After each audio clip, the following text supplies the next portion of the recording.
Welcome into the DGD podcast. As always, Robert, Kobe, Keon. If for those watching, the Vanderbilt game is over. Therefore, for the next 2 weeks, we are officially Gator Hater season on this show, as the background shows. So we're just going to leave that there. Excuse me. Guys, got a lot to talk about. Obviously, probably the biggest topic right now in Georgia sports right now is obviously Bowers. Talking about that here in just a second. 24 straight though, right? 24 straight wins for Georgia football. 37-20 victory in Nashville. We're going to get that. We're going to get to that. We're going to talk about that. Also, we're going to talk about report cards and game balls. And your team is trash. Just wait for that. Just going to make a footnote here for those that are curious about this and anxious about your team is trash. There's one team that is off limits for tonight. And the reason being is the one and only is coming soon, part 2. Just going to leave that there. So, Wednesday night, tune in for part 2 of Your Team is Trash. And it's only going to be a quick one, but it's going to be good. It's going to be good. Guys, first things first, welcome into the brigade. Oh, my God. Talking about this trash-ass state in the comments. Can't stand it. Kobe, how was your Saturday? It was good. It was long. A lot of good football on the TV from the noon kickoff slot to the 3:30 to the 7 o'clock, 8 o'clock slot. There's a lot of good games this week. And I think that's what's really gotten to be enjoyable. I mean, we're in week 7 of college football behind us. All the games from here on out, most of them are good, important games, high pressure games between teams that really a couple decisions here or there could be the difference in the game. And so that just makes football that much more enjoyable to watch when there's a little bit more on the line than, like Penn State played UMass this week.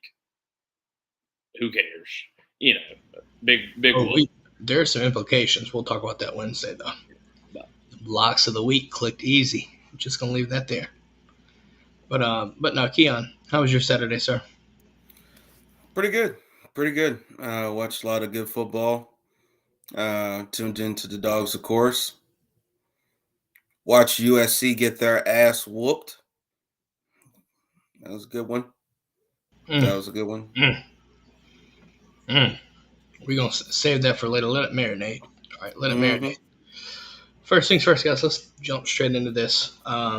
Obviously, listen, the game is what it is. But I think the main topic is Brock Bowers and news coming out that it looks like a tightrope surgery. I think he had that today, and what expectations? What, about 4 to 6 weeks? Yeah. So let's talk about what that means for Georgia. I've heard a lot of stuff going on about Twitter, and not just Georgia fans, right? People thinking that Georgia's over. It's over for Georgia. Not so fast, in the words of Lee Corsa. Not so fast, my friend. So obviously, I think it does mean something. There's no getting around it, right? That's your best player. So I'm just gonna leave that there. I think everyone's aware of that. But you sit there, you have the bye week, right? You're probably looking at maybe the earliest is probably what, Ole Miss, probably worst case scenario SEC championship game, I would assume.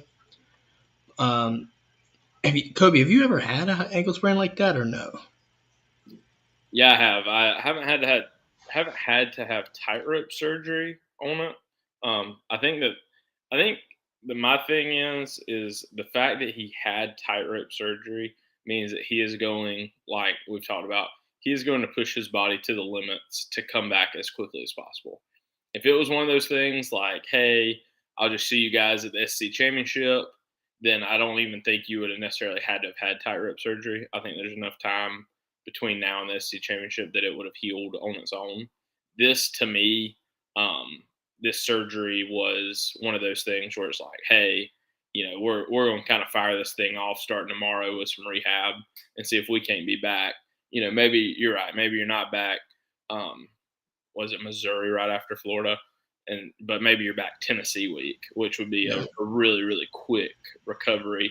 But also just always interesting. I know we won't ever get the full story. We'll have to talk to some people to get more of the full story, but just really sounded like Saturday, even into Sunday, there were a lot of really good reports about his ankle that, that they were really happy with how the swelling was doing and happy with, his pain tolerance about it. So I think it caught quite a few of us off guard Monday to hear that basically he was going to have tightrope surgery and be out for a couple weeks. I think there'd been a little bit back and forth there, but hope it went well.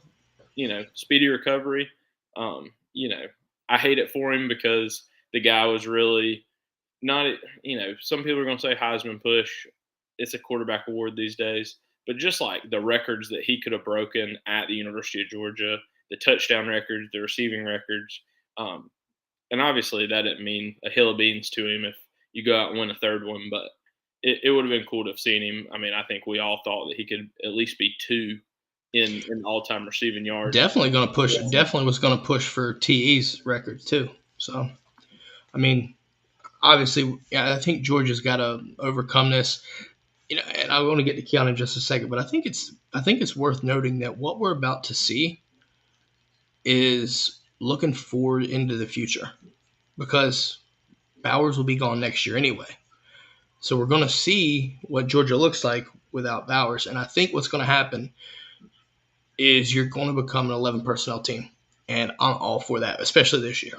Keon, what do you think? I think if you're any one of our recruits, anybody that we're trying to bring in to play wide receiver here at the University of Georgia, you need to be locked in on how everything looks for the next upcoming weeks. You're going to see a lot of 4 wide out there. Well, okay, sorry. I'm sorry. I think you're going to see us really try to hit more of a vertical attack moving forward. You're going to see our wide receivers get more incorporated into the process more than what they have been already. But honestly, I think this is something for the fans to really take a look at. And yet again, for the recruits, you might want to tune in. Yeah, I think you're going to see more distribution. I think some other things though that Georgia's get to look for. You get to see Bobo scheme up, right? Guys getting open as well. Like, to me, I feel like we haven't talked about this name because it's been kind of a bad situation to talk about right now. But I feel like this is a week, or this is the time and stretch that Arian Smith has to get going, or he's going to get left behind. And I think you look at C.J. Smith, or Dom Lovett as well. You've got to get vertical, and what I mean by that is you've got to attract the safety and cornerbacks, right? Brock Bowers did a perfect job of doing that and opened up other things underneath intermediate. You've Arian Smith can run past you, but if they're not scared that you're going to catch the ball, they're not going to fear that enough to allocate the bodies back there. Somebody's got to get vertical. Somebody's got to step up. Who's it going to be? That's my question. And obviously something we're looking forward to seeing. Is there anything else that y'all are interested to talk about in regards to, what your expectations are for this offense? We need a level of aggression out of this team that we haven't seen yet. From the offense. Like that's just really it in a nutshell. A lot of teams, a lot of fans from, of course, other fan bases believe that now, since that we have Brock out, that we're vulnerable, and now we have to keep it. Like I said, I just think we need another level of aggression out of our offense. Bobo, you really got to cook that shit up. There's no other way else I could say it. Yeah, I think it really puts an emphasis, like he's saying, on aggression, on early scoring, because I think you saw in Auburn, I think you saw in South Carolina, but even more Auburn, that Brock Bowers is kind of that safety blanket. When all else goes wrong, Brock Bowers makes you right. And right now, you're going to have basically a little over a week to find who else can make you right going forward. Because that is the one positive. This has happened on the bye week. You're going to have practice. You didn't have practice today. You'll have practice tomorrow, Wednesday, Thursday. The guys will get off Friday, Saturday, Sunday. They'll come back in Sunday, have a normal lift, and then they'll get to go on Monday. But that Tuesday, Wednesday, Thursday practice this week is going to be really important to kind of, like you're saying, there's playing time out on the field that just became available. If your name is, CJ Smith, if your name is Arian Smith, if your name's Lawson Lucky, the time to have the week of your life is these next 3 to, 7 practices. And that's something I even read. If you're a freshman, if you're Christian Miller, if you're Jordan Hall, if you're Anthony Evans, if you're those guys, this next these 3 days are like mini camp in the middle of the season. They're a time where there is no depth chart again. It's who can go play ball. And that's kind of the adjustment period to go into Florida going, okay, Jordan Hall has played really, really well. He needs to be getting more reps. Christian Miller, Jonel Aguero. I mean, you have Daniel David Savassier and Dan Jackson. Both still nursing knee injuries. It's like that right now would be the perfect opportunity for Jonel Aguero to step up and take meaningful snaps with the ones in practice. So it definitely happens at, I hate to say a good time because I hate that Brock Bowers got hurt.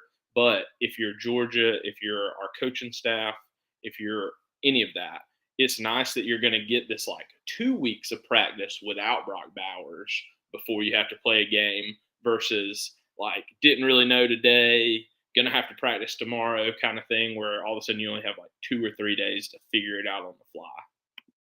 Yeah, I think Wallace brings up a good point, saying that he thinks that we'll be okay without Bowers, and Delp finally gets a chance to showcase his talent. Delp's going to be fine, but I think I'm more excited for Lawson Lucky. Just going to leave that there. I am too. Honestly, I'm really excited to see what this kid can do. Just like you were saying, man, honestly, if you're one of the young wide receivers, even the tight end room, this is your chance to ball. Guys, just like Anthony Evans, I'm looking dead at you, bucko. Because honestly, throughout your freshman year, you're not going to get a better opportunity than right now. You're not. It really, obviously we know what Bowers means, but I think we're going to see more, right? More layers to this because of the fact that we mentioned names that, that are not even on the 1 or 2 deep that might get some run. And it just shows you the ripple and the ripple effect of the injury. You know what I mean? And to be fair, listen, people that think that Georgia's down and out because you lose Bowers, you're sadly mistaken. I'm not saying that Georgia can't be beat. I'm saying Georgia's still going to be fine. We've got to operate to a level and find those guys to step up. And this is why, in my opinion, Lad McConkey being healthy again is going to be crucial for us. 100%. And I'll say this too. It goes back to the days of Bama of old. Mm-hmm. I think that people forget that the little bit of complaints we've heard from them isn't how they used to be. They used to be deep, 4, 5, 6 guys deep. Obviously, yes, you lose the best tight end in college football. You lose one of the best pass catchers, one of the best players in all of college football. He's not easily replaced, but he also is not our entire team. He is not the only guy out there. I mean, we have playmakers on the outside. We took 2 of the top receivers in the portal this year.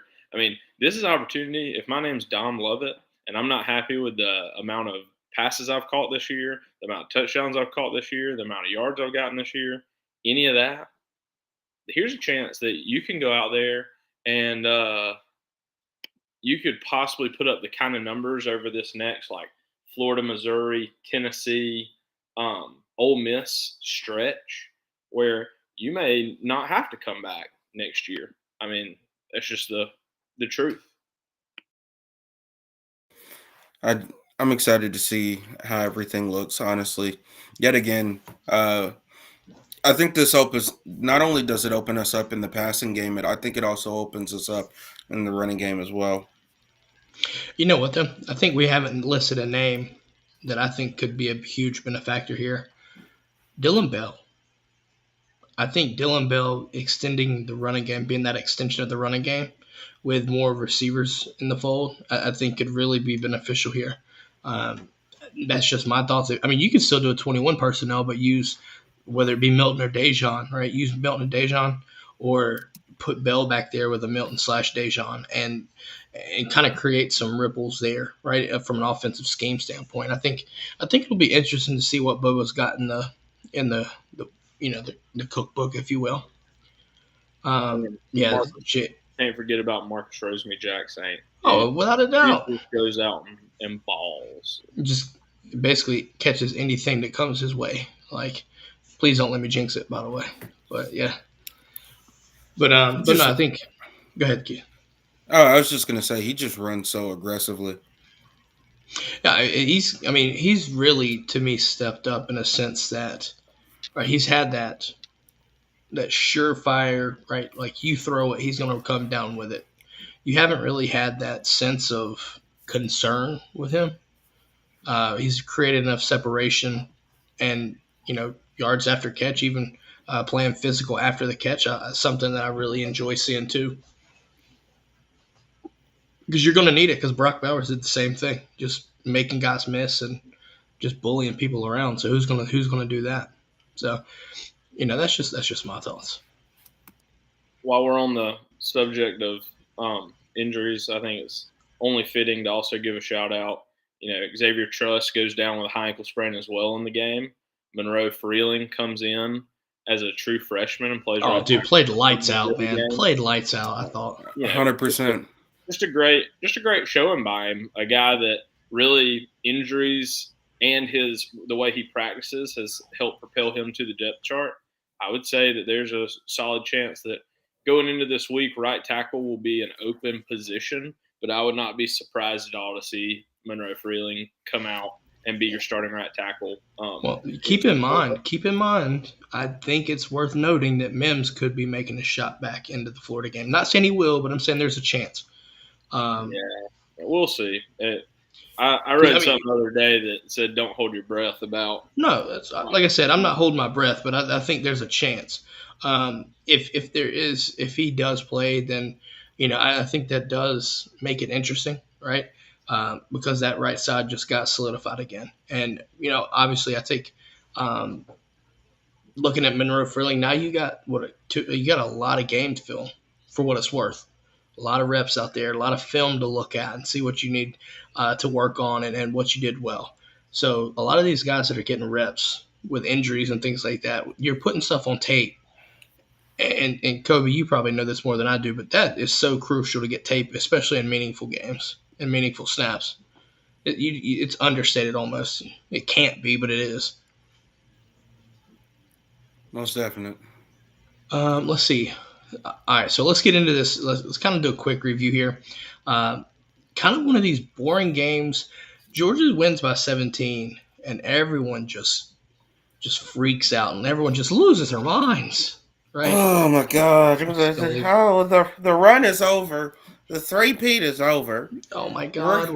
Georgia's fucking dog shit. Oh my God! We're fucking doomed. What are we gonna do? Yeah, guys. Damn it, Bobo. I know.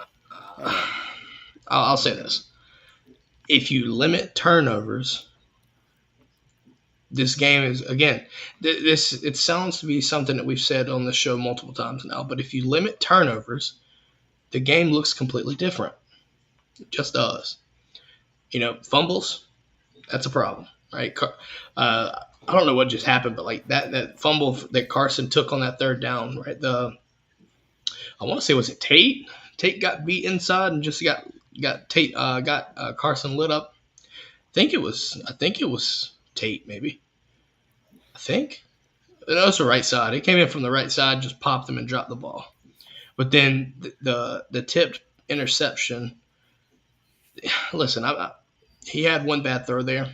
That should not have been thrown. Even if it got tipped or not, I don't care. I don't think that should have been a throw that he made. Just my opinion. I mean, what do y'all say?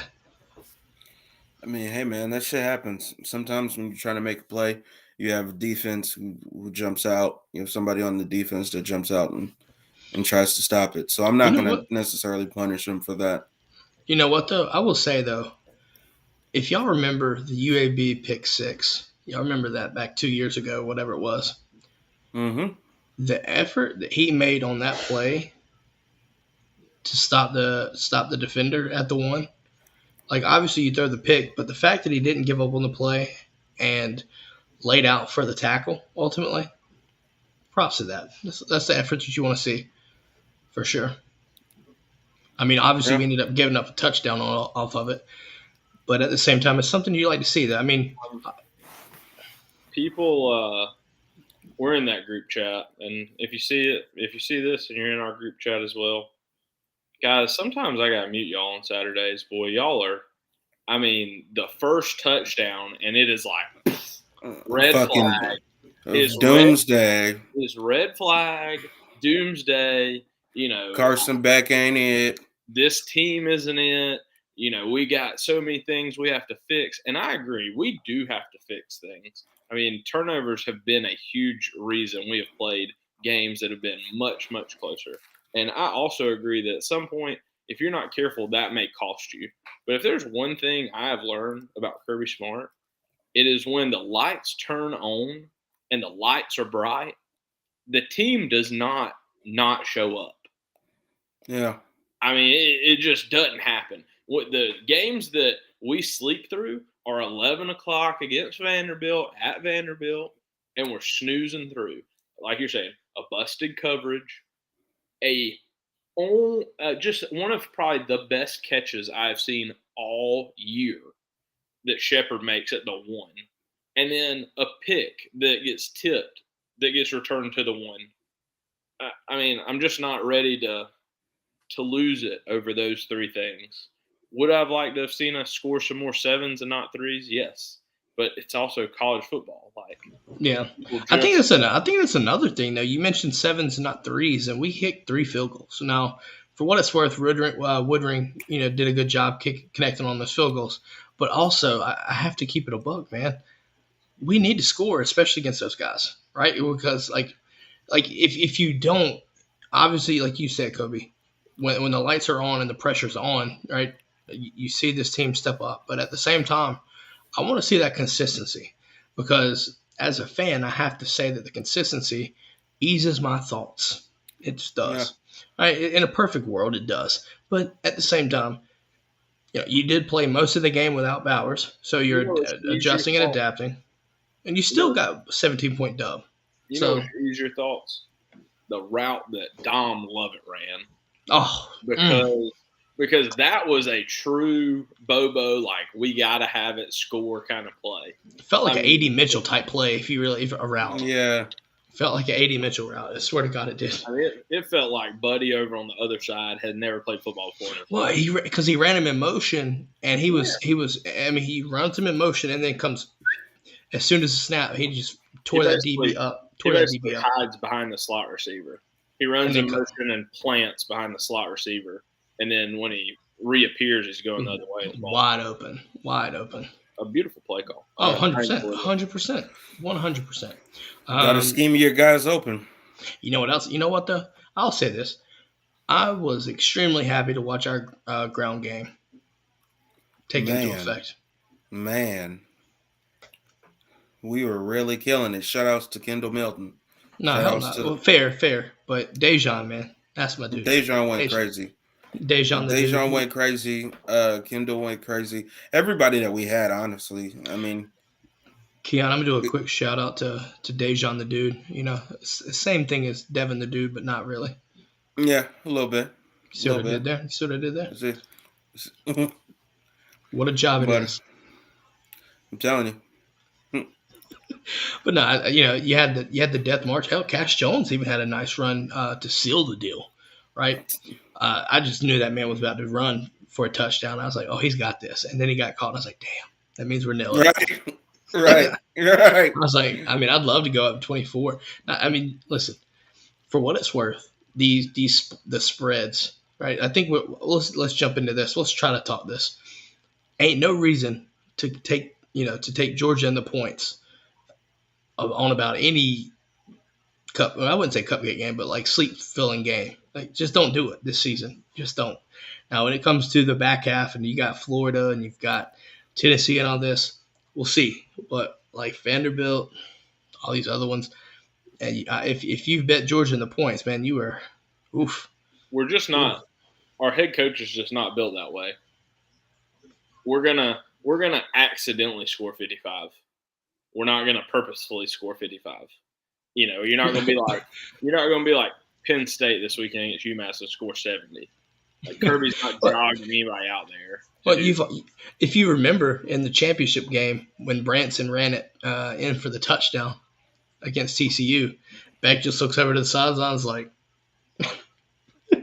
That's a whole different. Postseason's a whole different. No, I know. It just clicked in my head. I was like, I don't think he was expecting it. But yeah, in the postseason, you do what the hell you got to do. Just take care of business. But it just recollected. You're not saving anything for anybody postseason. Vanderbilt, UMass, you're not out there wanting to show. Now, if your simple inside zone is scoring every time you hand it off, then the team just sucks. But I mean, Vanderbilt's an SEC team as well. Yeah. Not saying that they're phenomenal because they are terrible, but I mean, you got to run at least decent plays to still be able to score. Yeah. So defensively, guys, I want to ask y'all real quick, what are y'all's thoughts defensively that Georgia handled Saturday? Go ahead, Kobe. I mean, like I said, you're a busted coverage on a man route. The biggest disappointment for me is that it's Tyke Smith, a guy that's at least a fourth-year senior, I'm pretty sure, maybe even sneaking in there to a fifth-year senior. I can't quite remember Tyke's first year, but it just unfortunate early in the game, missed assignment that leads to a touchdown. And then, like I said, I think it was Shepard that made the catch. I mean, it's like third down. It was this ridiculous catch. Yeah. Third down, he scrambles, elongates the play, throws a prayer to Shepard. He lays out, and somehow, it's good coverage by Malachi. Somehow comes up with the ball. Ball's at the one, they score. Yeah, I don't think you could have covered that any better, to be honest, without giving a pass interference up. Yeah. So, I mean, like you're saying, you give up one touchdown on one 50-yard busted coverage, and then you give up a second touchdown on basically the best catch I've probably seen anybody make against us all year. So I'll swallow that. While you bring that up, this is something I think we need to keep in mind.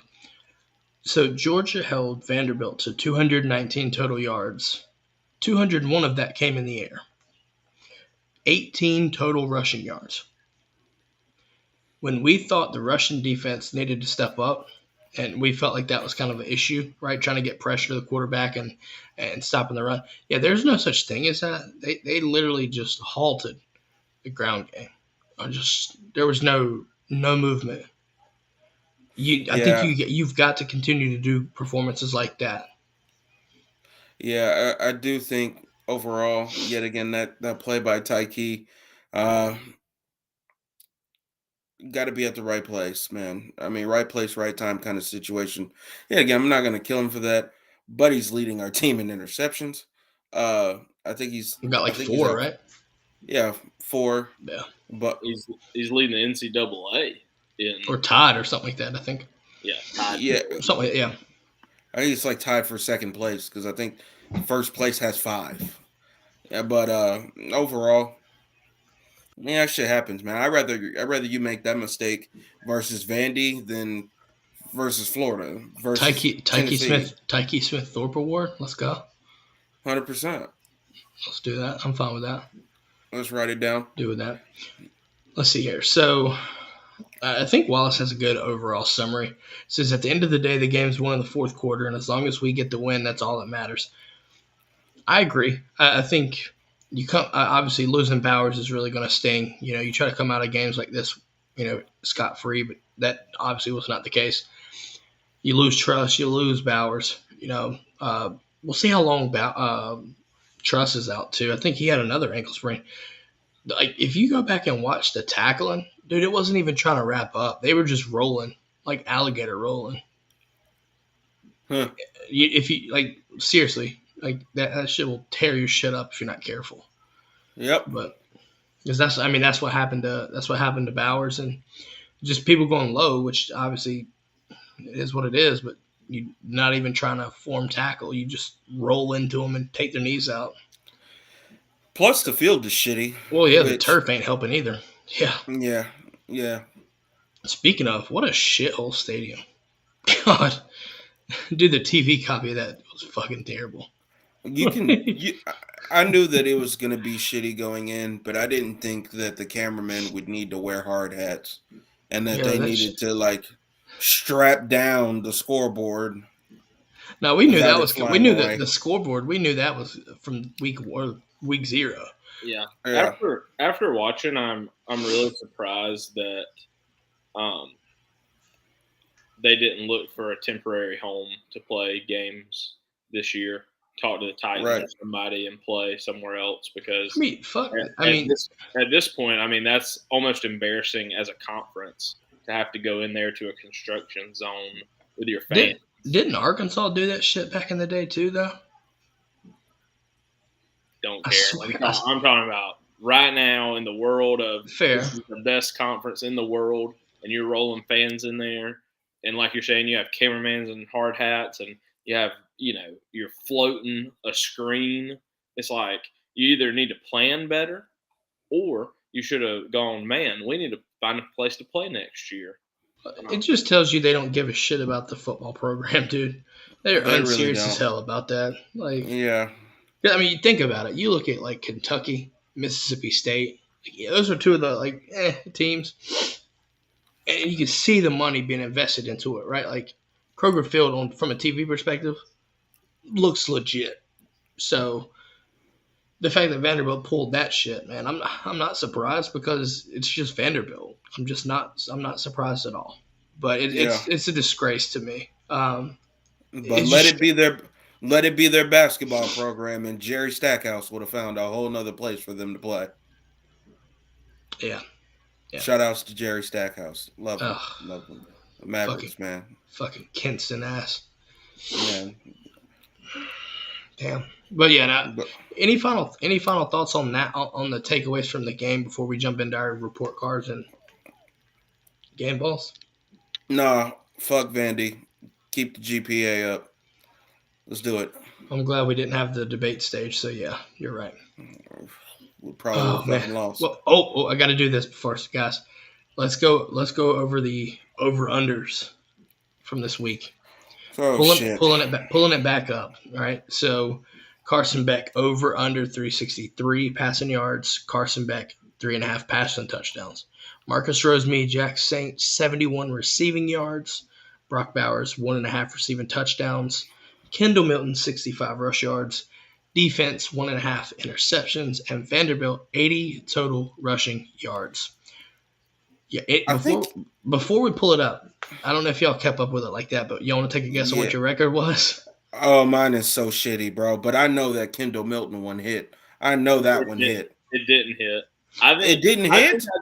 I think I did good because I think when we were talking that I was like, I don't think we'll play our starters long enough for most of them to get these statistics. Here's what we've got. Oh, I know mine. Everyone went 3 and 4. Perfect. Evenly 3 and 4. Perfect. Now it got there in different ways. But 3 and 4. I think we thought I don't remember. I'd have to go back and recall everything, but yeah. So Carson Beck, I think everybody was thinking. I think I went under on that one, hit that one, but 3.5 passing touchdowns. There was a couple that everybody missed. I think Kendall Milton, everybody missed. Brock Bowers, everybody missed. To be fair, Kendall Milton, if he doesn't re-aggravate the MCL, was a lock. Yeah, oh my God. It was. He had 56 before he went out with the re-aggravation of the knee. Yeah. Hey, let me pull it up. So he had 53 total. And like you said though, like the thing about it was though, like he was on a tear too. That's on 5 carries. Yeah. 53 on 5 carries. I mean, he was toting that thing. Let's see. Hold on. He had 5 for 53 and a tutty, averaging almost 10.6 yards per carry. Yeah. Cash Jones 3 for 65. I'm not gonna lie. When Cash Jones got into the game and I watched him make that run, I'm like, oh shit, we're about to score. Wait. And then when Cash Jones came in, what happened? These white men are dangerous. No one is to go near them.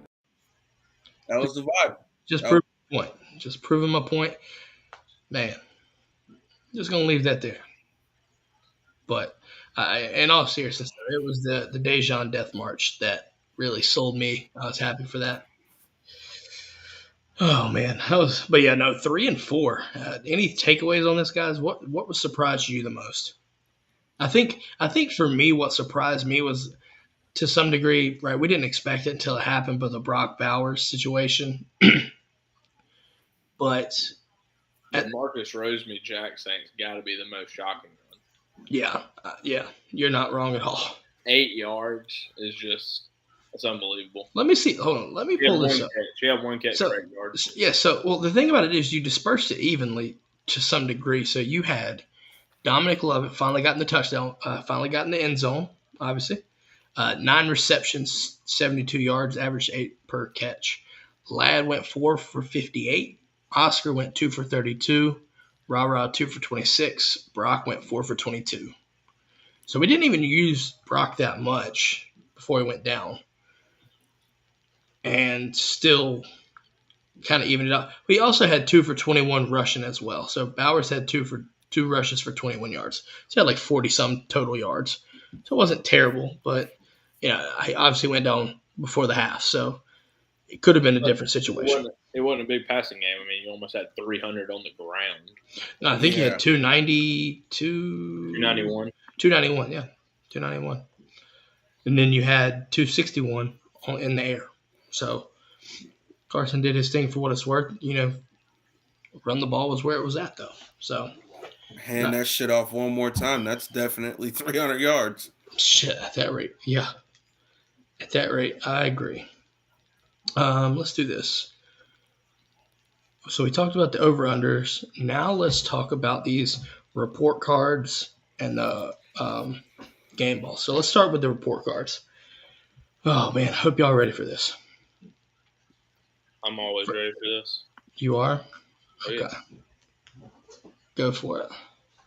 I'll let you start with Go ahead and start with Carson. Yeah. Quarterback play, B. 29 for 39, pretty good. 261, pretty good. Ran for a touchdown, so that's a bump. Threw for 1 touchdown. Also missed probably 2 wide open touchdowns. And then not 100% sure if the interception, if I'm giving him full blame for that with the ball being tipped, maybe shouldn't have even been thrown in the first place. Kind of hard to tell. But then also ran old buddy down and made quite the nice tackle. But I think from what I've seen from Carson Beck this year and what I've come to expect, I think a B is a very fair grade. Just a above average day, but nothing phenomenal. Yeah, Fair. I agree with you there. I'd give him a solid B. Yet again, I mean, honestly, you made the plays you could. You did have that whoopsie with the tip ball. But yet again, do love the toughness of you trying to sell out for making sure Buddy doesn't, walk that all the way back home. But overall, I'll say a B. Yeah, I'm gonna go B across the board. While he had the fumble, while the interception, I have to ding him for that, unfortunately. But at the same time, I think when you look at the situation, he was smart with the football. He didn't put the ball into harm's way outside of that pick. Yeah. So for me, for what it's worth, I think that matters because the decision making, obviously you said 29 for 39, right? In a game like Tennessee, or in a game like Florida, Missouri, right? Being smart with the ball could matter because if you have a team that can score points, a la Missouri, a la Ole Miss, protecting the ball, keeping the ball, and being efficient, moving the ball is going to win you the game. So I give it a B. Running backs. A fucking plus. Let's do that. Let's get that out the way. I think that's all fair. Like I said, Daijun 146. Ain't that a career high, I believe? I think it was a career high, 146. So A plus across the board. You put almost 300 on the ground against anybody, and it's an A-plus day. You don't put the ball on the ground, score a couple of touchdowns. That was a quarterback situation, but it wasn't running the ball. Yeah. So A-plus across the board. Receivers. Kobe, what say you? I'm going to go I'm going to say just like a regular A. Nothing, maybe not quite an A+. I feel like Dom Lovett really kind of stepped up, had a big day. Lab McConkey's back getting healthier. He had 4 catches. He was looking good. Oscar Delp's going to have to step up in a big way. A little bit more of a quiet day for Ra. I think that will not be the case going into next week. And in the same way for Marcus Rosemary, I think that both those guys are about to get a lot more looks. And I also expect Dylan Bell's kind of fallen off, getting handoffs in the backfield and really kind of gone quiet in the catching the ball game. I would expect to kind of get him involved, especially possibly like in some screen games going forward. But I think A, they did a good job. I think they caught the ball mostly when it was thrown to them. I think most of the balls that they missed are overthrows or just well defended. So I think good old A for the receivers this week. Keon, what about you? I'll say a B plus. I think there's more. I think that there was more out there that could have been left desired.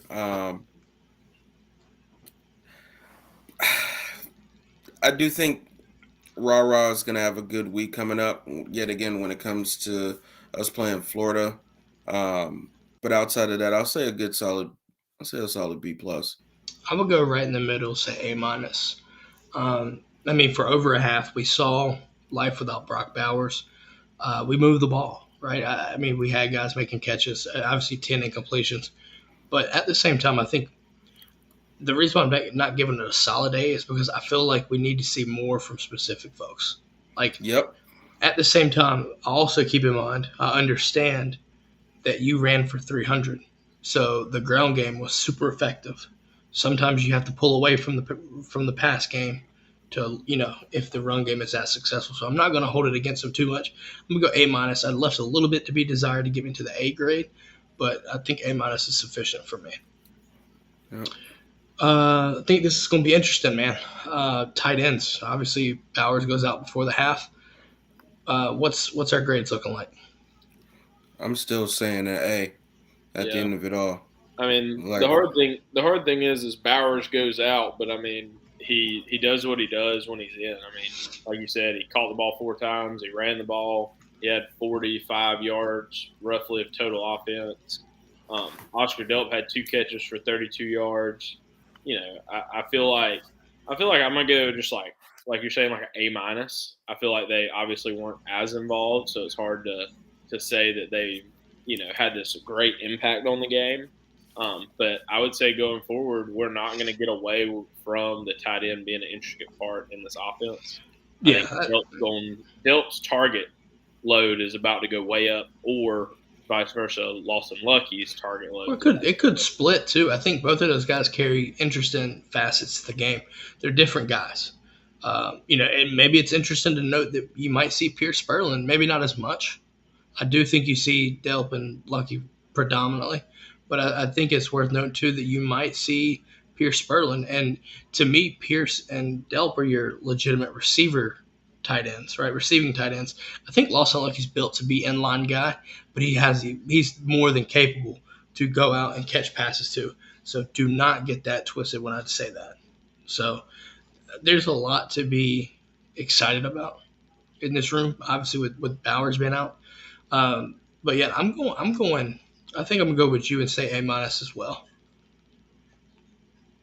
Keon, did you go A or you went solid A, right? for tight ends, Yes. yeah, solid A. Okay. All right. Offensive line. I think this is interesting. I'm going solid A. Yeah, I'm going A plus, especially with how much they assisted in the running game. You didn't really see our running backs fighting for holes there. They just kind of got the ball and then said, "All right, that's the end zone. I'm gonna run to it," until they got hit. I agree. I think that at this point, with the reshuffling of the offensive line, to run for almost 300 yards is very impressive. I thought you were adequate in the pass protection. I thought you give up 2 sacks, maybe not ideal, but otherwise pretty clean pocket all day. The one was just a complete busted coverage. The hard thing about that one is it does lead to a fumble that you lose. Um, if you hadn't run for 300 on the ground, I think that would impact my grade a little bit more. But I think that right now I'm going with y'all A plus for the O line. I actually went A. I think that lapse in coverage in the pass protection was enough. Slap an A on there then. That's me. Listen, don't fold into the peer pressure, man.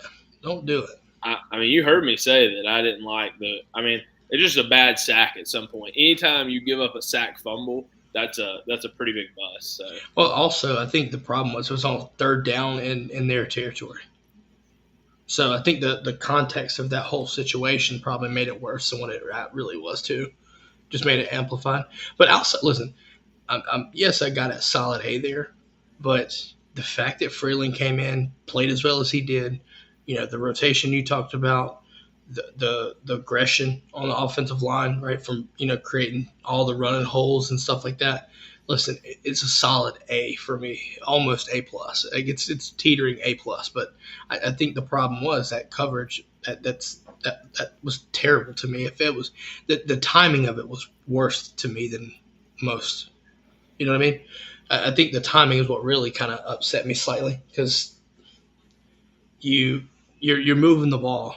Actually, no, we were trying to move the ball and it got to a third and long and then got hit and fumbled. It was like you couldn't get the momentum going at that point. So it's just to me it just is what it is. But as we rotate to the defensive line, what are we looking like defensive line? This is such a hard call because, I mean, you absolutely stuffed them from running the ball. They only have 18 total yards running the ball. But then also at the same time, is it on you? Is it on the outside linebackers? Who's it really on? Let me double check before I misquote this. you only have 4 tackles for losses, and you only have 1 sack. Not really giving all of that blame to the defensive line per se, but just definitely still something that tends to be a worry. Tends to feel like we're kind of playing that bend don't break defense, and at times we are. I think a little bit more kind of see what they're going to do and react to it, and make a tackle for a gain of 3 instead of get caught in a blitz and give up a 20-yard play. I understand against a team like this, but I would say the defensive line gets a solid B plus for me. I think the stopping the run is impressive. I think the only part of that that's a little tricky is they only ran the ball 15 times. But to be fair, 15 times for, 18 yards. If I take away the 2 sacks on Ken Seals, then it's 15 times for 25, 26, 27 yards. So not even 2 yards a carry. So I think that's pretty impressive from your. I was about to say that's a good day at the office. That's a good day at the office. Yeah, I mean, honestly, I'd say a solid B plus as well. I mean, yet again, you're not hitting home as much, but you are stopping them in the run game, which is kind of putting them in the situation to where they have to go more vertical.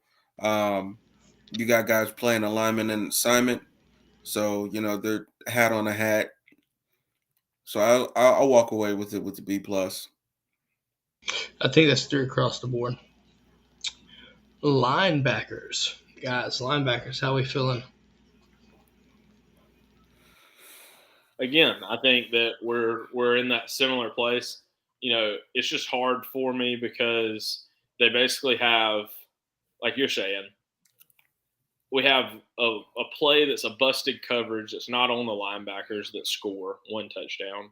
You have a play that's an interception that gets to the 1. That's not on the linebackers either. And then really, I'd like to look at, let's see real quick. Hold on. That throw to Shepard is 24 yards on 3rd down. So, probably they're going to kick the field goal there. At some point, the linebackers, even though they're not creating a lot of havoc plays, I'm not sure that they didn't do their assignment. I guess the score doesn't necessarily reflect how well the defense did play in this game. I'm going to go B plus for the linebackers as well. I would like to see us get home. I would have liked to have seen us had 6 sacks against Vanderbilt. But I think a lot of teams are scheming us out of that. I think that they are hitting quick hitters right now and making you go make a tackle in space. And I think really for the most part, we're doing that. Yeah, I'll say a B for me, honestly.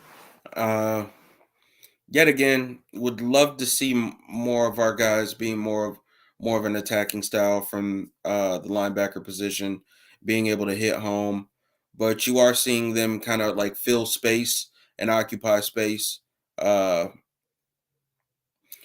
a couple of points where I think that pass to that 27-yard pass to Shepard, that was off of us running zone. Am I correct?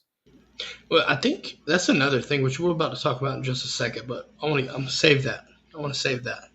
But I'll say B. I'm gonna go B as well. Leads me to the secondary. All right, Tyke gets a pick. All right, busted coverage. All right, a lot of zone. Right, I think is it me or the field the field itself forced us into a zone. Am I crazy 100%. For that? No, 100%. We had guys slipping all over the place. Like that's why I said that field is absolutely fucking awful. Like that, the turf played definitely. Welcome to a new segment in Your Field is Trash, and you have to deal with that. No, seriously, get that shit pulled up. You're gonna have a lot more people getting themselves fucked up off of that field. Well, hell, they had one of their guys get hurt on that interception return. It reminds 100%. It reminds me of when Missouri did it. It's just like I can't stand watching us play at Missouri because at some point that artificial turf, I just don't understand. Especially, maybe way up north if you can't keep grass grown into the wintertime. But I mean, at Vanderbilt, you should be able to. The hard thing is Vanderbilt's doing it to cut cost. They're looking Yeah. at it as you buy this field one time and you don't have to replace it for probably 10 years. Versus now we don't have to hire a maintenance crew to go out and fertilize it, cut it, all those things. Because I'm pretty sure their baseball field is the same way. I'm pretty sure they have an all turf baseball field as well. So That is it. To be as smart as they are, they're fucking cheapskates, bro. God. Oh my God, I'm just sitting here ranting about that shit. But I'd say the secondary for me, it's a B plus. I think it was really kind of a B plus game by the defense in general. Yeah. Obviously, like it's not ideal. You gave up 20 points. It's not really your fault. You really made them very one sided, and they really took advantage of you in the zone, in zone defense. I mean, he made a lot of really good throws. And they made some good plays. And, obviously the busted coverage hurts early. But it is, at the end of the day, I still am a big proponent of this is college football. Like, you are going to have days where you just don't play as well. It's an 11 a.m. local time kickoff. It just some days you're not on your A game. So I think B plus is very fair for the DBs this week. 100%. I'm assuming you're saying the same thing. Yeah. I think that makes all of us as B plus. Kobe, start us off with these special teams, man. Oh, I would say that I would say A plus to an A plus. As I talk, I'm going to convince myself which one. Obviously, kicker comes in, makes all 3 field goals he looks at, makes all the extra points on an away game. It's big. He's kind of got his confidence back. I think he's kind of figured out, certain things, knock on wood. I think he's kicking a lot better. Ball flights look better, all that. Mekhi Muse, man, you were such a sensation the first 2 weeks of the season that I thought we had the next great punt returner at the University of Georgia. Brother, you can't keep putting him on the ground. I mean, as soon as Lag gets the green light, if you keep putting him on the ground, we're going to go back to fair catch, Lad McConkey, here we come. It just is one of those things that, especially in a game like this, especially when we've had some trouble and we need the ball back and we need to score, you muff that punt. Luckily, you hop right on it and recover it, but it just always worries you. And then my man from down under, the leg from down under, Brett Thorson. Carson Beck must hate you as much as Stetson Bennett because, brother, you didn't even get to punt, if I remember right. I don't think we punted at all. Yeah, so I think it shows you how much we controlled the game. As much as the score and how people made you feel, controlled that game. I would say A plus, just because Mekhi recovered that muff. If he had lost that muff, would have had to probably talk about it a little bit more. But I think special teams played well when they had to play, made their kicks. It would have turned a 17-point win into a 8-point win if you don't make a couple of those kicks. So. Mm-hmm.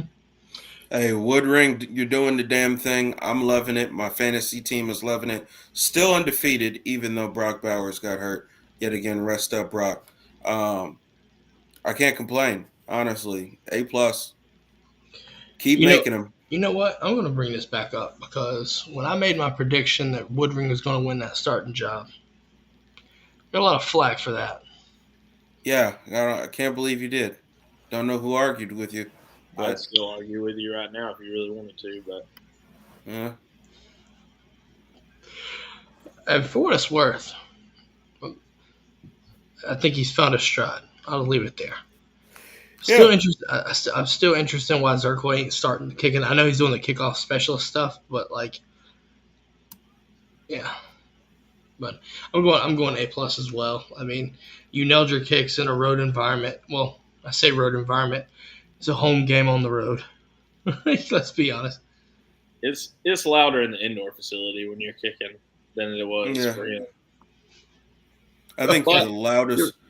I think the loudest part of that was honestly the construction. Honestly, if it wasn't our own fans, Well, thank God for Georgia fans traveling, because if not, All that would have right. been a snoozer.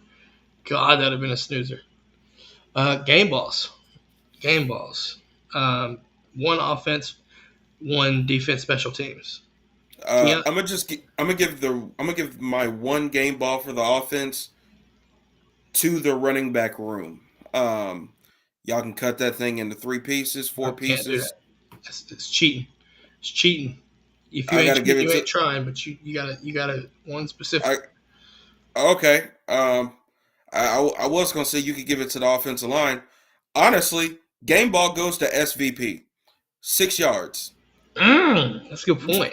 The Game hurdle, ball. man. The hurdle. I'm trying to tell you. I saw him cut and I was like, wait, hold on. Wait a second. We And might have our goal. talk about a play like we're all sitting here that really is at a time that had just fumbled, they had scored. Things are looking a little crazy, and he picks up his own fumble, runs it for a first down, and we kind of march on down the field and go ahead and score. Um, it really could have spiraled poorly the other way because at no point did Carson Beck come close to having that football. The only person that could recover it did. And then how about a heads up enough play to know it's third down and you got to go get the first down now? Yeah. This is why we're gonna miss Cedric Van Pran. Yeah. Just gonna miss that. Keon, who's your defensive special teams game ball? Who are you giving it to? I'm gonna give it to Tyke yet again. Um, you just keep doing the damn thing, sir. Keep catching them out the air. We'll keep giving you the game ball. Good game for my guy. Kobe, who do you got? Yeah, I'm gonna go Dom Lovett. Had a big week. Had a big game. Kind of finally showing up in the receiving room. Had a touchdown, first one in Georgia uniform. I think that he is going to get a lot more looks with Bowers out for a couple of weeks. I think he has to at some point. He was such a good playmaker at Missouri. I think you just have to get him the ball in space and let him go make a play, especially if it's one-on-one on the outside. Just kind of see if he can make his man miss and take one. So I think he's going on offense, and then Woodring for being 3 for 3 will get my defense / special teams game ball. Good job, freshman. There you go. Oh man, I get to go to mine now. Daijun Edwards, easy. 146 career high yards. Got to go for that. Got to go for it. Defense, special teams. Give me Dalen Everett. I told you. I've told you who's going to step up and be in that space. So, I think that's mine right there. Guys, put this Vanderbilt game to bed. Any final takeaways? Any final thoughts on this game?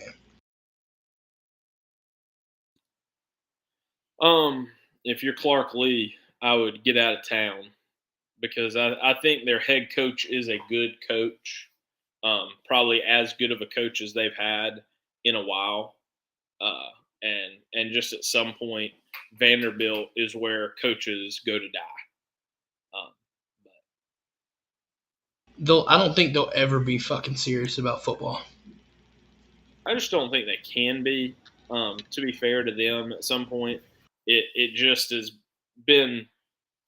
It's just been unfortunate that basically they're a private school, so they prevent the rest of the SEC from having to divulge like records in a public space. Every conference has one private school for that exact reason. Because Vandy doesn't have to divulge certain things, we don't have to divulge certain things. And then also they're really good at baseball. They really strengthen the conference in that regard. But like you're saying, in the other big two, basketball, football, they just don't have the income, the regular income to be able to be competitive. I mean, they don't even field a full roster for football. I think that they normally float somewhere around the 94 people on the team range, which is just at that point during the season with injuries and practice and scout team, it's just hard to even practice at that point, believe it or not. I can see that. I can see that. Yeah, I think. Listen, you go on the road and you win by 17. Could have been a lot better, right? If had things not right had some miscues, but a win's a win, especially in the SEC. Kirby Smart will tell you that. Now you look forward to a bye week where you got to get healthy. Guys could be coming back, and you got 2 weeks before the cocktail party. So there is that. Now, with that being said, gentlemen, it's that time of the week. And before, again, there is one team that is off limits, we all know, and the part 2 will be coming Wednesday. The one and only will be on, letting you know his take for your team is trash. However, Connor, that does not stop us from telling these teams to bring that ass here and pay the piper. Okay? Just as simple as that. Now, before we start, who wants to go first? That was the most. Oh boy. So, anybody? Me. You go for it. That was him raising his hand for himself and me pointing at him. I thought he was pointing up to me. I'm like, hold on now. Wait. Freeze. All right. It's that time. Which team is trash and they have to deal with it, Keon?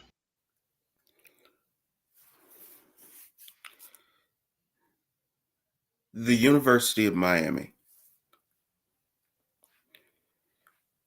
Your team is not only trash, it's flaming hot garbage. And you have to deal with that. You thought the losses was over with Georgia Tech. You thought you were about to bounce back. But then Drake May had to show you why. He's going to be drafted in the top 10, arguably the top 5. So yet again, Miami, your team is trash, and you have to deal with that. I got one more. One more? Okay. I got one more. All right, let's go back. I got one more. Texas A&M. You have Texas, and then you have Oklahoma that are both coming into this conference. You are about to be the little sister of this conference and of those two teams. You had every opportunity to beat Tennessee in Tennessee. And you folded like a wet lawn chair that's been just thrown into the pool. Texas A&M. You lost to Miami. You lost to Miami. You lost to a broken Tennessee team. You beat Arkansas, but they're brainless at this point. I mean, you got Arkansas fans calling for the pit boss's job, but that's a whole nother conversation. But I want to say this as I look into the camera and speak directly to all of you Texas A&M fans all across the world. Your team is trash, and you have to deal with that. Well, sad story right there. I'm glad you brought that up because Tennessee offensively was dog shit Saturday, and A&M somehow lost. Just gonna leave that there. Just gonna leave right. That. I'm gonna go next. I got a bone to pick here. Yep. Here we go. Actually, it's a twofer. It's a fucking twofer. Which USC am I talking about this week? Actually, let's bring them both in. Fuck it. Why not? We'll start with you, Columbia. You let the Gators come back and beat you. But that's not the sad part. The sad part is your trash-ass head coach wants to keep putting the blame on everybody but himself. They say beamer ball to the moon. Are we sure about that, though? Are we sure about that? I just watched him make more excuse after another excuse after another excuse. Not once, for him. Why is he pointing the blame to everybody else? Just want to leave that there. But one defensive blunder comes to another in USC. Now, you don't have a defense. This wasn't on your defense more so than it was on your Heisman quarterback that lost the Heisman this week. He single-handedly took himself out the race. Trojans. In the first half, if I'm not mistaken, Caleb Williams throws 3 picks. And you get manhandled by a Notre Dame team that typically just doesn't win in good matchups. They just don't win in big matchups. You made them look like an elite team that they're not. And for that, the country despises you for that. It came down to it, right? We knew you were a fraud. We knew you were a fraud. You had no defense. Bear Alexander didn't even show up in that game, apparently. I don't know where the fuck that dude's been. And you've got a tough-ass schedule on the back end in the Pac-12. Good luck. So with that being said, Gamecock fans, Trojan fans, y'all can have a mid-off to determine the real USC. But in the meantime, both your teams are trash. And y'all all have to deal with that. Just leaving that there. Real quick before you go, you said Gamecocks and Trojans. I applaud you for being more mature than me. Because my next few words would have easily been, you got the Gamecocks and the Trojans, and yet y'all both got fucked. Thank you. Good night. We're just going to drop off and let Kobe finish his. So anybody that watches the show knows that I'm a little bit more flatline with the your team is trash. But I feel like the one that I can't overlook this week is Kentucky, Missouri. Kentucky gets out to a pretty big start, 14-0 in the first quarter.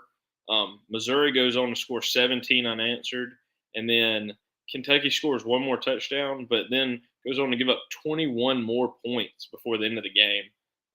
Lose 38-21 at home. Devin Leary has looked like a shell of himself since he's transferred from NC State to Kentucky. I mean, guy has 2 interceptions in the game. I don't even know if he's completing his passes. I think he maybe 50%. Yeah, a little under 50% for the game. Kentucky, you just really got off to a hot start again. You're 5-0. Everybody's talking about that. You're 2 weeks ago we're hearing you're going to unthrone the king in Athens. At the end of the game last week, your coach kind of comes out and goes, well, we need more money for our NIL if we're going to compete at this level. And then a coach at the same level as you that is using some NIL, I'll give you credit there, but they come in and they kind of beat you down in your own place and take that solo lead for second in the East. So Kentucky, I just guess at this point, your bread and butter has been running the ball, controlling clock, playing good defense. But, man, your team is on the way to being trash, and you're going to have to deal with that and get ready for basketball season. And then I'll speed run a few that some people don't care about. Boise State, in one of the most exciting games of the weekend, is up 20 points. Up 20 points in the fourth quarter. Let's see if I can get you an exact time. At 6 minutes and 12 seconds, you're up 30-10. With 4 minutes left to go in the game, you give up the first touchdown, and you're still up 30-17. You lose on a Hail Mary in less than 4 minutes to lose 31-30 to Colorado State. That to drop you to 3-4 on the year, compared to where you were, even 2-3 years ago, one of the best Group of 5 teams. Boise State, you're really down the road of your team is being trash and you're having to deal with it. And then I had one more. Who was the other team that I saw that? Oh, I don't think any of us talked about these two, and they're both big games. Are either of you going to go again before I hammer both of these? You're muted. My bad. I'll go again if you pull your 2 off, and if it takes mine over, then I'll hold off. But I'll find something. I can find something. Well, these are 2 top 25 teams, so I just Go for it. Go for it. Louisville started 6-0. You're really the feel good story of the year. To me, you're the team that a lot of people are saying with the remainder of your schedule, you have a real chance of being undefeated for the year. First year head coach, and that all kind of caught up with you this week when you went into Pitt. Pitt kind of laid it on you, beat you by 17 points, ruined your perfect season. I think they dropped you not quite out of the top 25, but definitely a lot of hype coming from your beating of Notre Dame. Definitely had the hangover in that game. And then the surprise of the week is probably Arizona, Washington State. Washington State's top 20 team. They are probably still fighting for a place in the Pac-12 championship game. They're one loss in a good game, and Arizona jumped on them from the start. I mean, 20-6 at halftime, finishes the game 44-6. You don't score a single point if you're Washington State after the first quarter. You score 6 points. You score 1 touchdown, and at the beginning of the game, 10 minutes to go in the first quarter, you score a touchdown, miss the 2-point conversion, and then never score again. So Washington State, you're out of the Pac-12 run at this point. I mean, just be ready. I really thought after you beat Oregon State that you may have a chance with your defense, but listen, fellas, you're trash, and I really don't even know what season you have to look forward to now at Washington State. I don't know what else you even think you're good at up there. This is fair. Let's see here. So I think I'll give one real fast, but I'm gonna stay on the try screen here. We get to laugh at this. Auburn, we know that your team is trash. You've been dealing with this, but I'm gonna give them a shout out and say that they finally threw for 100 fucking yards in a Power 5 game. Holy! I'm so proud of you. Peyton Thorne threw for 102 yards. Robbie Ashford for 52 and a tutty. But you got beat by 30. They played a defense full of Swiss cheese. And you only threw for 154. I mean, I'd love to look up what Ole Miss threw the ball for against LSU in that game.